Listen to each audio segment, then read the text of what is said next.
Professeur Federico Zeri, un coup d'œil exceptionnel. Pour la première fois, nous voyons et montrons aux spectateurs la scène nettoyée.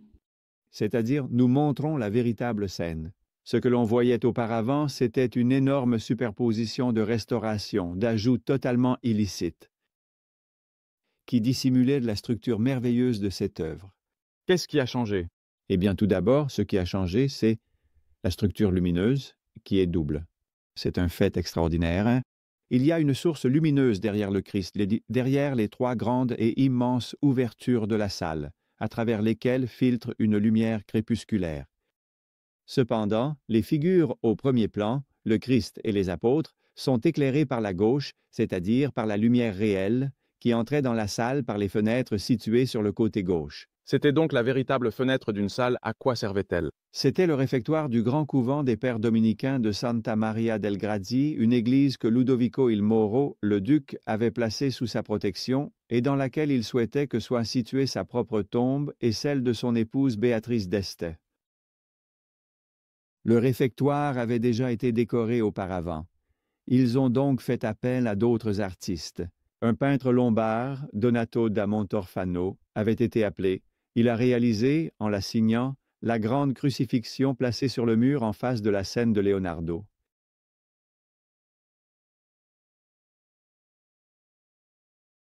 C'est sûr que Montorfano n'a pas eu de chance car il s'est retrouvé face à Leonardo. Oui, une comparaison fatale. Aujourd'hui, il est connu des spécialistes, malgré son statut de peintre remarquable. Et Léonard a saisi dans la scène le moment peut-être le plus dramatique sur le plan humain. Oui, c'est le moment où le Christ se sent seul après avoir annoncé « Je sais que ce soir, ou je sais que l'un de vous me trahira ». Tout repose donc sur la réaction des apôtres face à cette accusation. Le Rédempteur est seul au centre et de chaque côté se trouvent 4 groupes de 3 apôtres, chacun organisé selon une structure toujours pyramidale, toujours triangulaire, aussi bien celle du Christ que celle des 4 groupes latéraux. Une structure dans laquelle il y a peut-être une connotation liée à la Trinité, une allusion à la Trinité. Il y a aussi un autre élément, la présence dans le présent de la multiplication des verres de vin et des pains sur la table, qui fait allusion à l'institution de l'Eucharistie. Il y a ensuite tout un aspect de perspective par rapport à la salle même du réfectoire. Oui, c'est extraordinaire, car la scène se déroule exactement au milieu d'un très long espace, dont l'arrière-plan derrière les personnages est un espace peint.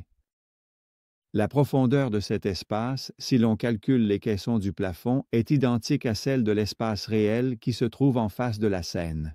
Et la figure du Christ est conçue de telle manière que tous ceux qui mangeaient, tous les pères dominicains qui prenaient leur repas dans cette salle, le regardaient et avaient l'impression d'être regardés par le Christ.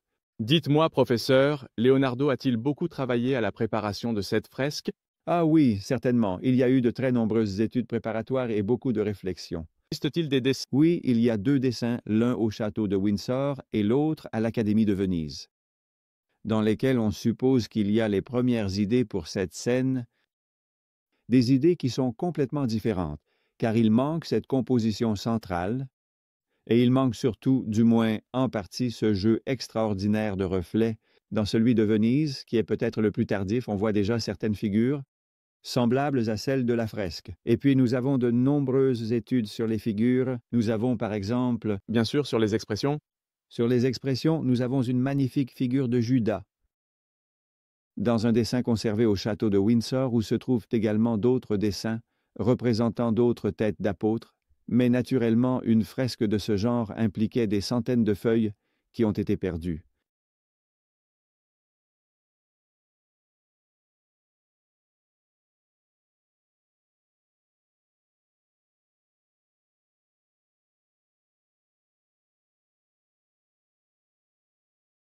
Vu d'aussi près, ce qui frappe le plus, il me semble, c'est justement l'expression des visages des apôtres. Ce qui frappe, c'est le résultat de ce nettoyage qui a révélé des détails d'une finesse incroyable. Par exemple, la nappe avec ses plis, ses broderies, les objets sur la table, les assiettes en verre, les verres de vin, le pain, les fruits. Et puis surtout l'expression des visages, cette sorte de langage muet, exprimé aussi par les mains. Ensuite, on constate qu'on ne peut pratiquement pas parler de fresque, car Léonard a peint sur l'enduit comme s'il réalisait une peinture sur panneau, en utilisant ces techniques mystérieuses, et certaines parties ont parfaitement résisté, par exemple le bleu de cette manche, tandis que d'autres se sont complètement désagrégées, comme le vert de ce vêtement. Voilà, pour éviter qu'il ne soit complètement abîmé, il a été recouvert au fil des siècles. Et ici, nous voyons justement la partie qui n'a pas encore été nettoyée, vraiment barbouillée. Ce sont d'innombrables repins. Nous voyons le résultat d'une infinité de couches de repins, souvent grossiers, qui rendent la partie encore non nettoyée pratiquement illisible.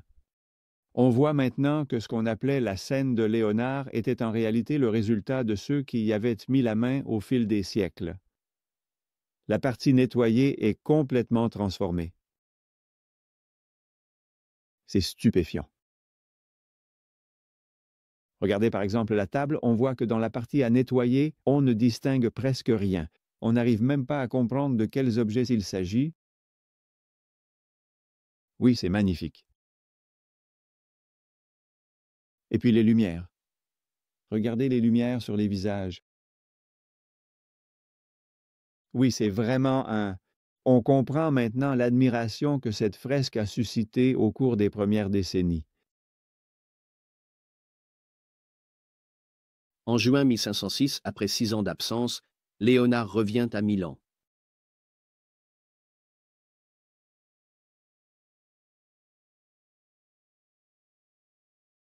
Nous venons aussi, maître. Non, attendez-moi. Je reviens tout de suite.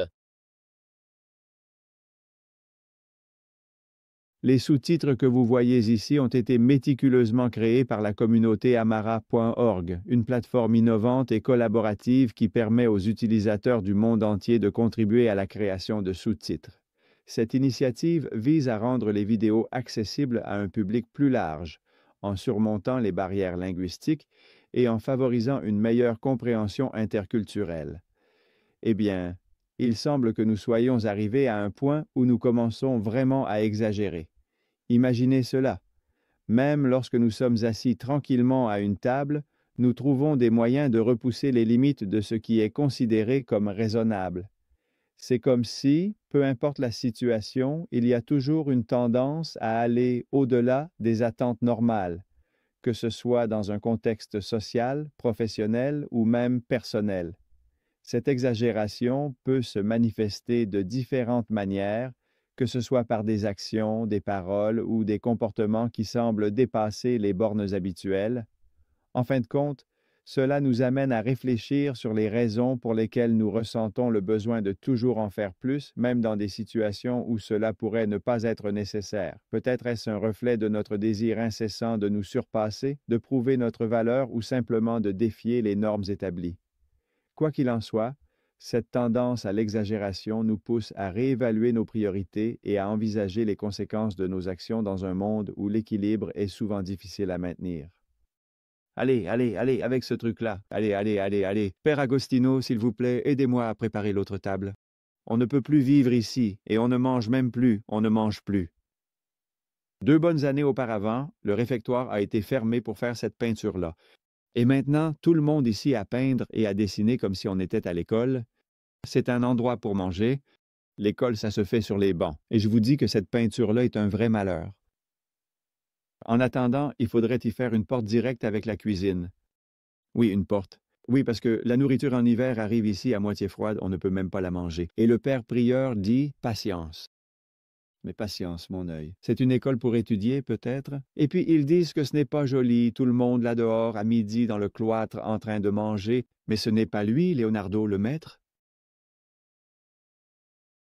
C'est Leonardo? C'est Leonardo, le maître. Et venez!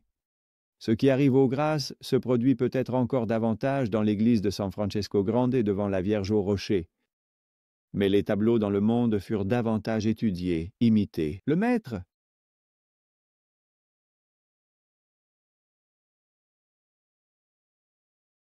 Vous voyez maintenant, on voit effectivement la mise en place de la table. Il y a 3 grands plats dont l'un contient du poisson, un autre est devant le Christ et on ne distingue plus ce qu'il contient, et un 3e doit encore être nettoyé. Et puis devant chaque apôtre ainsi que devant le Christ. Il y a une assiette en étain pour contenir les mets, un petit récipient pour se laver les doigts et un verre. et puis il y a des morceaux de pain éparpillés, des fruits parmi lesquels on reconnaît une pomme, une orange, tous ces détails qui avaient été complètement perdus. Mais nous avons, professeur, Madame Pinin Brambilla Barcillon, restauratrice depuis toujours de la Seine. Félicitations, vous avez fait preuve d'une grande patience, mais vous avez été récompensé. Ce qui m'émeut le plus dans ce tableau, appelons-le ainsi, c'est le ciel en arrière-plan, ce ciel crépusculaire, incroyable, d'un bleu si pur, si net. Oui, c'est vraiment le crépuscule d'une journée sereine, magnifique. Mais il y a ces deux lumières, l'une qui vient de là derrière et l'autre qu'on aurait dû voir à gauche, qui éclaire tous les personnages. Oui, il y a double éclairage. Exactement. La tête du Christ est aussi le centre de toute la perspective. Nous avons retrouvé, pendant les opérations de nettoyage, précisément et avec précision, le centre exact du clou, là où étaient tendus les fils pour rendre la perspective exacte possible. Exactement. Et cela est très intéressant. D'une grande importance aussi, car grâce à votre découverte, on comprend que toutes les mains de cette partie suivent un fil perspectif. Il y a une sorte de lien. Oui, cette idée léonardesque est extraordinaire, je ne l'avais jamais remarquée. Mais les visages que vous avez nettoyés ont-ils aussi changé de physionomie? Oui, énormément, car les cheveux étaient très foncés et surtout, ils avaient été repeints ici en bas, de sorte qu'après la restauration, une mèche blonde est apparue, tombant sur ce visage légèrement incliné. Mais la beauté réside aussi dans les mains, qui auparavant étaient les plus allongées. L'auriculaire arrivait jusqu'ici, il y avait un autre auriculaire en forme de crochet qui a disparu, ce qui donne une plus grande douceur. Il y a un dessin presque tout autour de la main. D'autres détails aussi, excusez-moi, les cheveux ou bien les bouches, je crois qu'ils sont... Mais celui de Saint Matthieu était une touffe marron qui se confondait avec les tentures. Il en est ressorti une chevelure blonde, bouclée, l'oreille a changé. Le profil, qui était seulement pressenti lors d'une grosse restauration, est devenu un profil classique. Les lèvres sont douces, la bouche entr'ouverte. Il manque la barbe, ce trait n'est qu'une ombre projetée. Donc la barbe avait même été ajoutée. Exactement. Et puis le cou s'arrêtait ici, alors que maintenant vous voyez une longue ligne sinueuse qui descend jusqu'au centre du cou, ce qui projette toute la figure vers l'avant. Ce n'est pas seulement une récupération de la couleur originale, mais aussi une transformation des traits somatiques et physionomiques. Oui, presque. Je n'aurais jamais imaginé un tel changement. Je ne m'y attendais pas.